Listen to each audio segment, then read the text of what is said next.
సత్యసాయి జిల్లా రాప్తాడు నియోజకవర్గం రామగిరి మండలం ముత్యాలమ్మపల్లి గ్రామ సమీపంలోనే ఉన్న శ్రీ నసనకోట ముత్యాలమ్మ దేవస్థానం నందు బుధవారం మధ్యాహ్నం 3 గంటల నుంచి 4:30 గంటల వరకు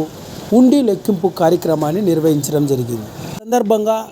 జిల్లా దేవాదాయ శాఖ అధికారి బి నరసింహరాజు మీడియాతో మాట్లాడుతూ ముత్యాలమ్మపల్లి గ్రామ సమీపంలోనే ఉన్న శ్రీ నసనకోట ముత్యాలమ్మ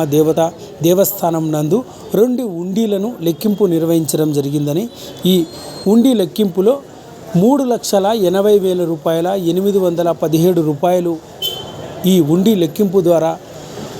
దేవస్థానానికి ఆదాయం రావడం జరిగిందని, ఈ 3,80,817 రూపాయలను దేవాదాయ శాఖ బ్యాంకులో జమ చేయబోతున్నామని, రానున్న రోజుల్లో ఆలయ అభివృద్ధికి ఈ నగదునంతా వినియోగిస్తామని